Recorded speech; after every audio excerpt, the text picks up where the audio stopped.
St. Catharines Mayor Mat Siscoe is back to talk about what is happening around the city. Good morning, welcome back. Good to be back. Let's talk about applications for the third round of your neighborhood micro grants. What is this program? How does it work? Great program that was introduced a couple years ago. Full credit to our downtown councillor, Councillor Robin McPherson. She brought about the idea of micro grants. They're small amounts of money, $500 to $1,500. Community groups, that have a St. Catharines presence can apply for them, and those dollars can be put towards events that are going to go on in the city. It's really meant to sort of help new groups, neighborhood associations, whatever the case may be, get off the ground to run events that are free to the public. That's one of our requirements, and that take place in one of our city parks or city facilities. I've had the chance to go out and see some of the events that have been put on. I actually got to go to the very first grant we gave out was for a group in Meriton, and they did a winter sort of day in the park. Okay. They had Timbits and coffee and everything for the kids, games, and it was a really fantastic event. And it's just a way to sort of help these groups get off the ground, because what we've seen over the last couple of years, lots of people in our community want to start something, but the resources can be difficult. Right. And when you're forcing those groups to raise money within their community, I mean, a lot of them are doing that over and above what we're able to give.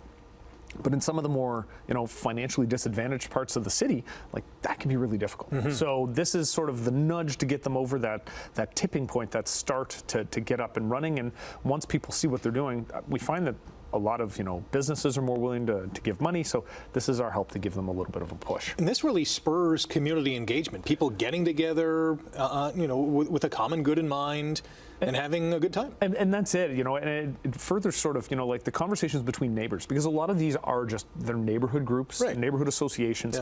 Yeah. We've seen a couple really great examples, and my other downtown councillor, Caleb Ratzlaff, helped to start the Fitzgerald Neighborhood Association, and we've just seen wonderful things from that group. It spawned another group just to the west in the Hague neighborhood.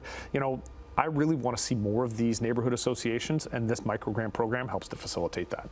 Some residents around the city may have seen smoke coming out of the sewers this week. What's going on here? Yeah, some smoke testing. We do this to try and identify where our stormwater system may be getting infiltrated from other sources, which can create, additional costs and additional strain on the system.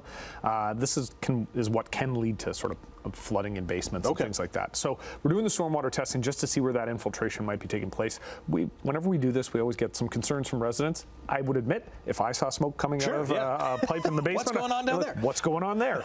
If residents are concerned, we say always call 911. Yeah. Just in case, if you are really concerned, you think there might be a fire. But it's an odorless smoke. It doesn't do any damage to anything, and it's really just for us to be able to figure out, like I said, where water's getting in that shouldn't get in it. Right. So testing went well.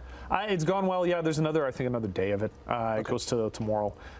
But the testing is going well, and we're making big strides trying to separate out our stormwater system to take pressure off of our wastewater system, because you don't want to be treating water that's fallen out of the sky. If it winds up in a wastewater treatment plant, you're spending money to treat water which is already clean. Yeah. So doing our best to try and separate those systems. The city celebrated the new fire station #2. Tell us about this. Yeah, this was awesome. The other day I got to cut the ribbon.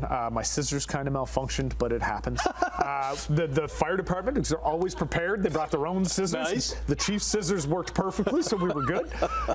But no, Station 2 on Linwell has been, the last couple of years building. It's a mass timber build, very sustainable, carbon zero. It's the first one in our city. It's one of the first fire stations in the country that's been built this way. And it was really awesome to see it going up, because, you see the mass timber and you realize you don't see structures of that size getting built with wood very often. Right. But this is really a direction I'm pushing for. Timber is just a more sustainable way to build, and the cost on mass timber is coming down, and we're seeing it as a way to get buildings built faster and more sustainably. So it was really great. We had open houses. The response was phenomenal. The biggest frustration I've heard about all of this is that some folks in the community missed the notices about the open houses, so now they want to know if there's another opportunity. So I think we're going to have to consider, doing another open house in the future to give people the chance to come in and see this new building. Right. We have less than a minute. Hot summer nights are back. Yes, hot summer nights, this is one of the most surprisingly exciting things for people in the community. A fire truck shows up next on the 16th. I think that's Thursday. It's in Walkinshaw Park in St. Andrews Ward. The fire trucks show up and they just start firing off the water and cooling people down. Nice. And it has turned into one of the most popular things because kids love it. They love fire trucks, they love firefighters, they love water. It just goes well together. Yes. Really quick, concerns about the downtown area, how it's affecting tourism. Yeah, it's this has been an ongoing concern the last couple of years. We've seen the opioid crisis, the homelessness issues. We're trying to make sure that we're being fair by those residents who are experiencing homelessness, that are struggling with their mental health and addictions issues. We also need to make sure that the downtown core is safe for tourists. This past year, we brought about Welcoming Streets. It's through the region, and it was pushed by our city council. This is trying to help fix some of those issues. So we're aware of it, and we're trying to, take care of those concerns that residents have expressed, businesses have expressed. The feedback from businesses so far has actually been really positive. So we're excited that this program might be able to help. Great to see that the city is proactive in this endeavor. Mayor Siscoe, thanks for coming in. Always Enjoy the rest of your morning. Always a More pleasure. Morning Live coming here on CHCH.